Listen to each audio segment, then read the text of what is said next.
during this summer, I decided to go and do something different. I didn't come with Toastmasters for about 3 months, I think it was, and it's because I was out of the country.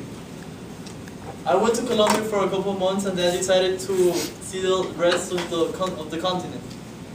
So I went to different countries there. I took a bus, and I just started going south. And I had one goal, just to make it to Bolivia before my school started.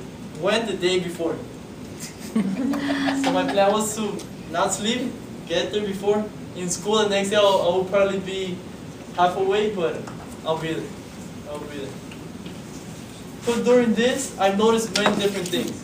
Well, when you don't plan, you have to sleep in many different places, wherever you find. Sometimes you sleep in 5-star hotels, which is very nice. Other times you sleep in buses, which is not as nice, but they're a little more comfortable than these chairs. So you'll be there for about 8 hours, let's say, just sleep. And other times, you go into hostels, which it seemed like this dirty, cheap hole in the wall, but in reality, it's a lot more than that into it. In these hostels, you meet so many different type of people. So the first thing, you walk in, they give you a room, for your bag, you go out into the hostel. There's so many different types of people. First of all, you're gonna meet people from all over the world. Anywhere you could think of, really. I met somebody from Iceland, actually. I would never thought I was gonna meet somebody in Iceland, in Peru, but she was there. And another thing that I've noticed that in the hostels, you hear so many different languages at the same time. If you stand back and just wait for it, sometimes you can't even understand it because one guy's speaking Spanish, the other one German, French, some guy speaking Hindu, Chinese, or Mandarin, and so many different languages. And all of that collides, and you meet so many different people, and from that, I still have some people that I still keep in contact with. So when I go to their countries, I'll call them. Well, something that I've noticed out of all the hostels is that out of an amount, you start to notice some trends. Now, remember, this is in different cities and sometimes different countries. In every hostel, when you walk in, you're gonna see some type of people. So you walk in. There's always a guy in the corner playing the guitar. Always, every single time. He's playing the whole day.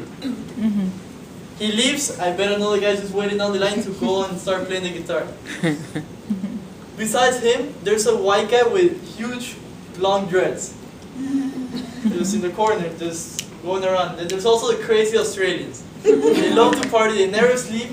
They'll come in the middle of the night, wake you up and go out the whole night. They're always just, they have to be Australians, I'm telling you. In every single hostel I went to, they were there. Now there's also the Lonely Planet All-Stars. Lonely Planet is a book which tells you little tips of each city. So I didn't notice because I didn't plan, but after a while I started to notice people had little books. They just mark it, and they're walking around, make it to destination, check. Next one, check. And you see these guys with this book walking all around. If you don't know where to go, look for those guys. They'll tell you exactly what spot to go, where to eat, what's the nearest entertainment. They know everything. The other people there is the ones in the computers. Now in hostels, they usually have computers, but they're always taken. They're always there. I don't know if they're working, they have online businesses, but they're always in the computer. Someone else you always meet is the guy has been traveling for a little bit too long. This guy, I mean, first of all, he's so calm and down to earth because he doesn't care about anything anymore. He's just there. He talks to the coolest guy in the world. You ask him, how long have you been here? About 1.5 years, 2 years, I don't know. He starts thinking.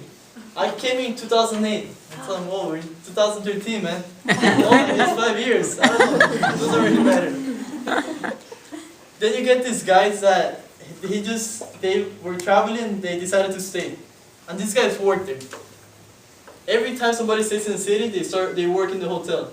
So they're bartenders, they're the ones that help you out, they're the ones that clean everything. And they sleep in the hotel, they eat in the hotel, they work in the hotel, they do everything in the hostel.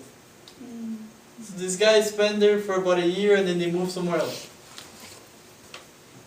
And there's also those students, the year gap students, which they decide to stop school for a little bit and go travel. But sometimes they turn. I met one that was a year gap student, but she turned into She was traveling a little bit too long. She had been there for 3 years already. And she spoke perfect Spanish and Argentinian accent. She was from California. That was mind-blowing to me. She learned Spanish and she wouldn't even speak in English anymore. And sometimes you get this mix of people. For example, in Bolivia, my last destination, there was this guy which was Australian. He liked to party, of course. He was a crazy Australian party guy. He had long dreads, and he worked in the hotel. So sometimes you get one package, like one backpack, and these people are just all around the hostels. And wherever you go, you're always gonna see these guys.